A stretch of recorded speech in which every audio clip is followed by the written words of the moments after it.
Hi, I'm Tara Lee, Product Manager for Lab Automation at Benchling, and today I'll be talking about how you can harness the full potential of your laboratory hardware with Benchling for Lab Automation. I'll talk both about what Benchling is, the drivers behind why we built our lab automation product, as well as how our lab automation product was able to support COVID testing workflows across the world. Founded in 2012, Benchling is a widely adopted life sciences R&D cloud designed to give a 360 view of R&D innovation. From a single interface, Benchling supports a wide range of R&D processes with applications that span the entire workflow, from design to experimentation to sample traceability and analysis. These applications are all interconnected with one another. For example, the plasmids made in the molecular biology suite can be registered in the registry, which can then be requested via requests. These applications all operate on a highly configurable, unified data layer to ensure full traceability, providing the ability for rich querying and analysis. And our platform provides extensibility to connect to instruments, other applications, and data stores, so Benchling can integrate with the existing ecosystem. We provide REST APIs to easily move data in and out of the platform. The life sciences industry has evolved tremendously over the past decade. We are proud to work with hundreds of leading companies that have helped develop new advances in biopharma, agriculture, and industrial biotech, a few of which are displayed here. Throughout these industries, lab automation has become a critical component of the research and development workflow. The emergence of new complex drug modalities has led to orders of magnitude of increase in throughput requirements in order to improve the probability of success and support the scale of research. An increased competition for market entry has led to greater investments in efficiency via instrumentation and robotics in order to accelerate the pace of research. However, despite this, companies are still unable to maximize the benefits from their automation investments. The informatics side of automation remains disconnected from hardware, with many traditional LIMS systems too rigid and hard-coded to support the throughput and complexity of automation. For example, in some systems, once the workflow has been configured, it can be nearly impossible to change the configuration to adapt to new requirements. These bottlenecks for data aggregation and sample traceability ultimately impede the pace of research. We need a system that can both handle the throughput and remain flexible for the changes that often occur in a research workflow. And so, given this disconnect, we built Benchling for Lab Automation to bridge the gap between informatics and hardware. Given that Benchling is already supporting the next generation of life sciences research and that R&D is investing more and more in automation, we built Benchling for Lab Automation to seamlessly integrate Benchling's core product with instrumentation. It allows scientists to easily keep track of the results and actions performed on liquid handlers and analytical instruments, and we will discuss a few examples in this presentation today, along with a demo of the product as well. So how does Benchling for Lab Automation work? Benchling's suite of applications includes the registry and inventory. Within Benchling, scientists can keep track of their scientific entities, like their cell lines, reagents, plasmids, proteins, and more. They can put these scientific entities into inventory items like containers and plates. With lab automation, Benchling can generate input files based on the items in the registry and inventory, and also ingest and parse output files coming from the instrument of interest. We built this to be instrument agnostic, with flexibility to support a variety of use cases with codeless configuration.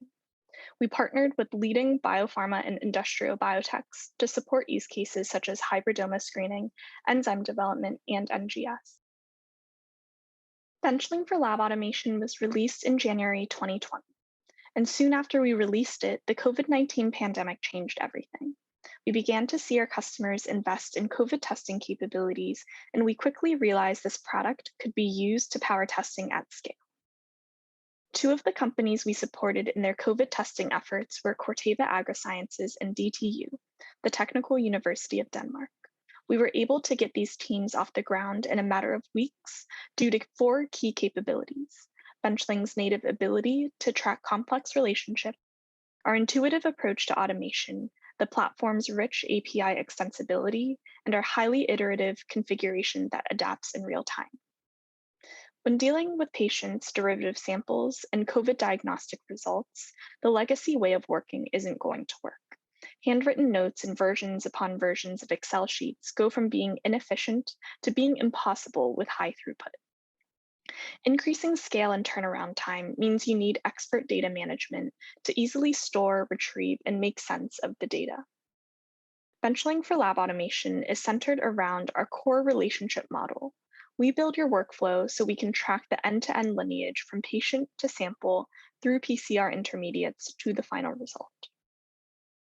When we increase scale, these relationships only become more important. COVID testing teams need to make sure that they can keep track of samples as they're stamping dozens of plates of patient samples to larger format plates with reagents to perform PCR.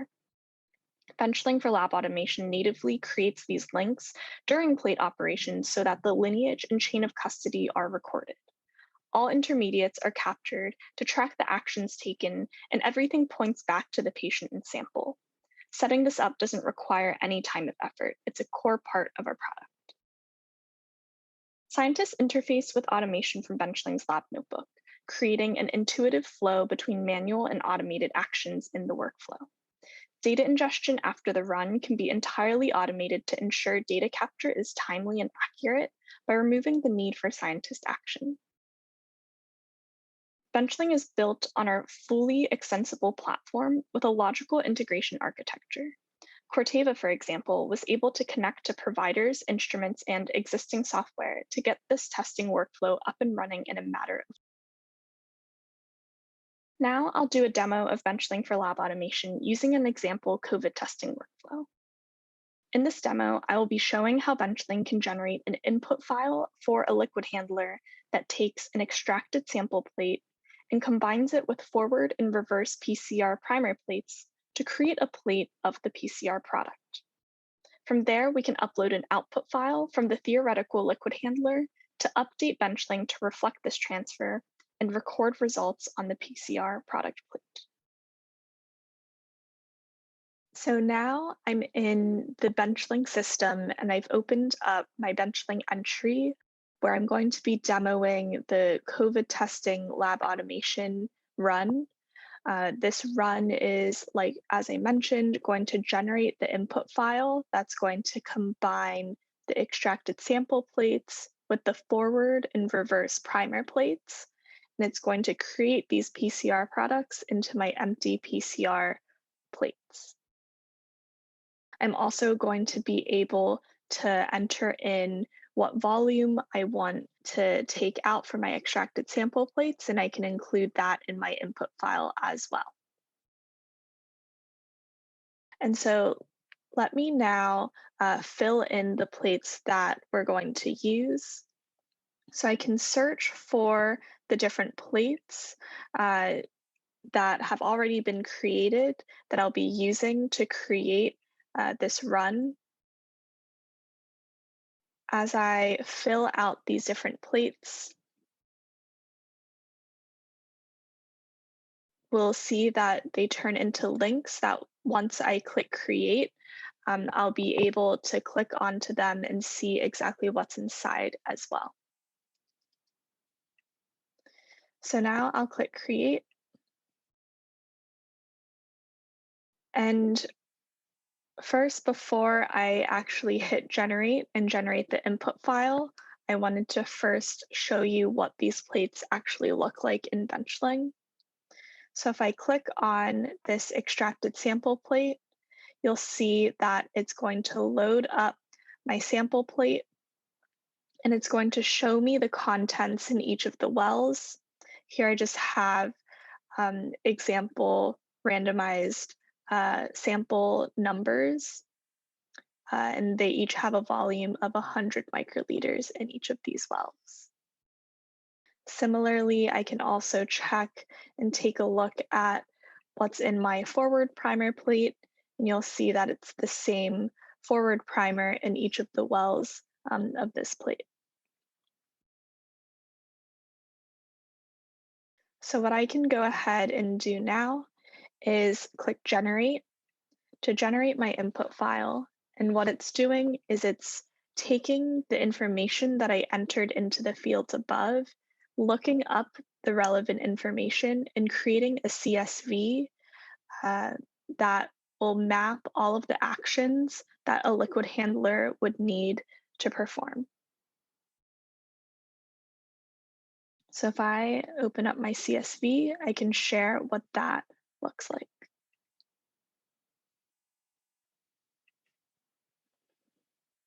You can see here that the CSV took the information in the plates, the sample plate barcode, coordinates, and also filled out all of the information from the forward and reverse primer plates, plate coordinates, and indicated which destination plate um, the instrument should put all of the samples and primers into. It also indicated the transfer volume as looked up by the value that I filled out in the run earlier. And so what you can do now is take this file and give it to a liquid handler, either through one of the out-of-the-box integrations that I mentioned before, or manually uploading it into the liquid handler. And we can assume that the liquid handler is reading each of these rows and performing the appropriate actions based on the barcodes and coordinates listed here.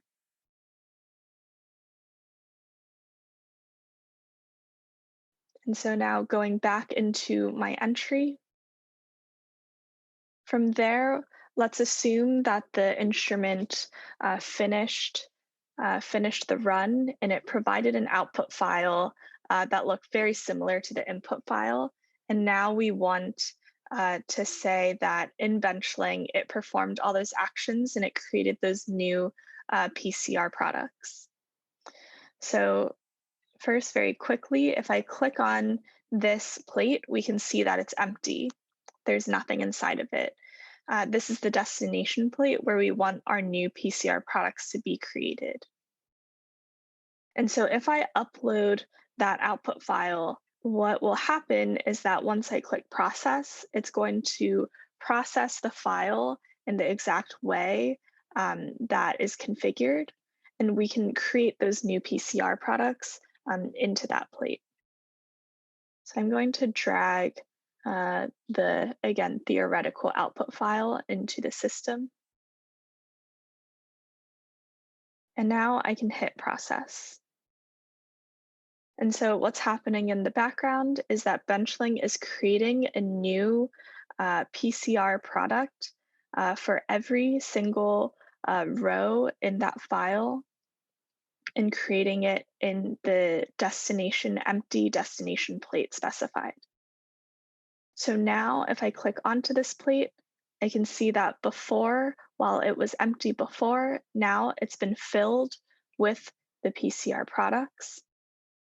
And if I actually click on this link, I can see exactly which sample this PCR product was created from and the forward and reverse primers that were used on the sample.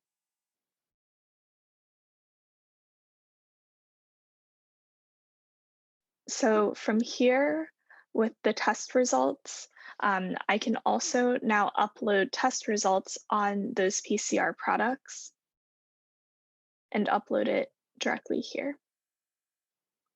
So what I'll do is I'll bring up I'll upload a file that has test results in it. And very quickly, I will first actually share what that file looks like. So here's the example file that I'm going to be uploading into Benchling. We can see that it only has the plate ID and the well coordinate, and then it will say what the result and action of the COVID test is. So going back to the entry, I'm going to find that file and upload it into the system. And once I hit process, what it's going to do is it's going to find the samples and process the test results um, that are associated with the samples in those plate and well coordinates.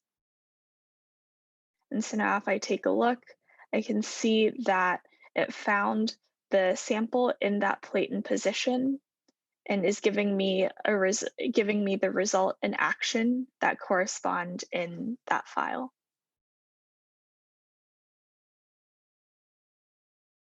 And so that's the demo that I wanted to share. But very quickly, I also wanted to kind of show how easily configurable the system is as well. So first with the registry, the PCR product, the samples, and the primers, those are all configured as schemas in Benchling's registry. And in this tab, we can see how easy it is to modify the schema as needed, changing things like the prefix or the schema name, adding fields, and linking to the different types of entities that it needs to link to. And so if I can easily click on the sample that it links to and see all of the information on the sample schema there, and I can modify those linkages if I would like. On the run schema, the run itself, so this box and how we configured this box to have these fields, generate the input file in this way, and process the output files this way, is also highly configurable. In the run fields, I can specify exactly what fields will show up in the order of them. And here is where I can configure the input file and say exactly what columns I want in the input file and how to look up the information that's going to be filled out in the rows for each of those columns. And so ultimately, why choose Benchling for lab automation? First, we are unified with the other powerful applications in Benchling to allow data capture to be uploaded into the notebook and integrated with all relevant Benchling applications. We also have rich sample and process intelligence to powerfully link samples to other relevant items in the registry. And lastly, Benchling for lab automation is flexible and has codeless configuration. The integrations between informatics and hardware are not hard-coded, and they can be easily modified to support new processes in a matter of minutes.